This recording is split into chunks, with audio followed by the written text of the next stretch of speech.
Hey everyone, and before I get into the review itself, I gotta say this is one of those chapters where I'm kind of curious as to what's going through Oda's mind right now, because like if you think about it, this is the first chapter he's done after coming back from his personal break. But now with this chapter released, he's going on another break because after this it's the weekly Shonen Jump break. So it's like you gotta wonder like what he's probably thinking about that. Like I'm sure Oda still does work even on break, but it's like yeah he's getting another break after coming back from another break. So it's like yeah it's kind of funny in that regard. But okay. Right, but getting into the chapter itself, right out of the gate, I love how the build-up of the situation on Egghead was handled, because obviously, from the Navy and World Government perspective, they've got the Straw Hats trapped. They're just playing the waiting game for the fight, for the right opportunity to just eliminate them. And then the hammer drops, where York contacts the Elder Stars, and again, I like how Oda initially frames this whole conversation as if York is the one who's got everything under control. But the Straw Hats are on the run, just trying to find a way to survive or escape. And then she has an absolute. Then we find out she has an absolute breakdown of, "Please come save me! The Straw Hats are holding me hostage," leaving the Elder Stars and Kizaru completely dumbfounded that the Straw Hats have been listening in on the conversation the whole time. Which, yeah, anytime those five old bastards get caught with their pants down is a win in my book. But one little detail that honestly should have been one little detail that I'm surprised wasn't a complete tip-off to the government, or even G. Garcia for that matter, is that York completely avoided any conversation during that whole thing. That whole time she was talking, she completely avoided any conversation about Luffy and the Straw Hats until letting them know she was captured. Which, yeah, I'm not gonna lie, I am curious as to how much York being captured will deter the government from taking any immediate action now, because York did make mention of the fact that because she is technically Vegapunk, she might very well be the only one to craft the Mother Flame, the weapon that destroyed Lucia. So that in itself raises the stakes, because if they lose York, then that's probably going to be the biggest hit to their power, and that's probably going to be the biggest hit to them, and like if they lose the Mother Flame, that is going to be like their biggest loss ever that they'll ever suffer, because knowing the thing that destroyed Lucia is like more or less, I think, like an ancient weapon or just a weapon in general, pretty much means it's likely a one-shot deal, and new Mother Flames need to be manufactured consistently.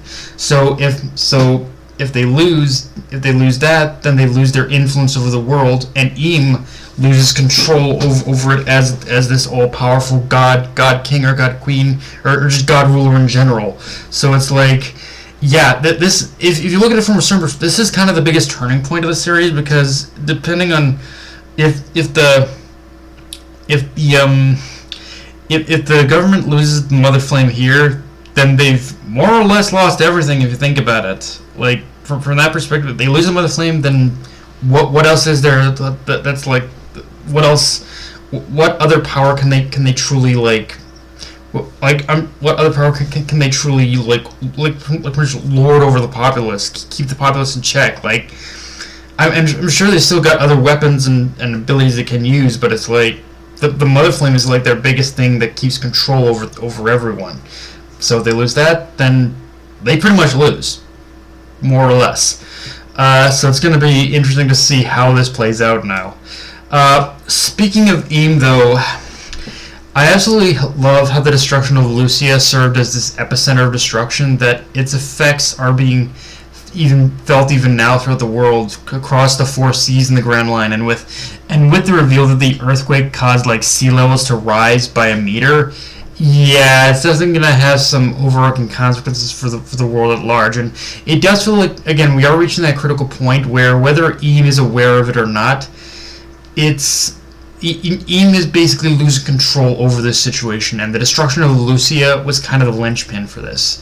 Like, whether Im realizes it or not, the populace is going to react to this. In whatever form that takes, and it's going to be in a way where I don't think the government can control it.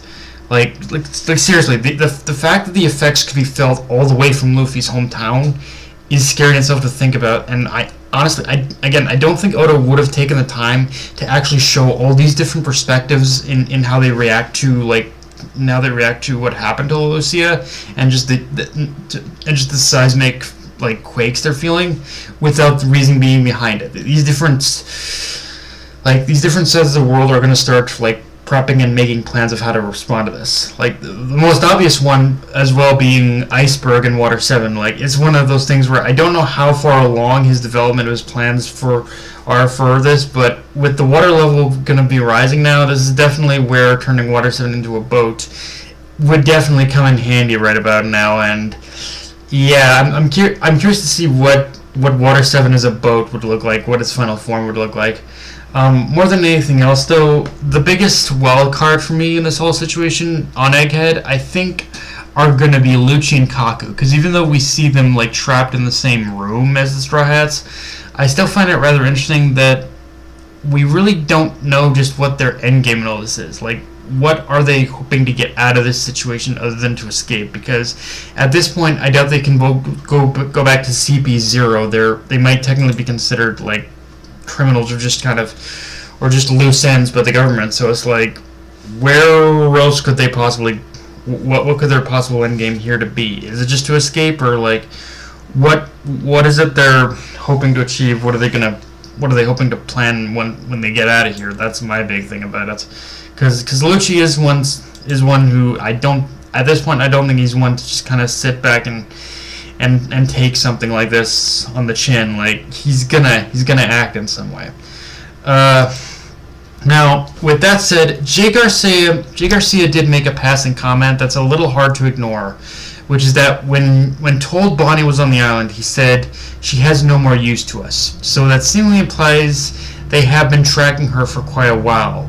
That just so she could lead them to Vegapunk, I guess. At least that's what I would have to assume, but then that also raises the question of how long York had been feeding the government intel. Because if York already told the government of Vegapunk's location, then Bonnie would have had even less use to them. So it's not. So I don't think it's that.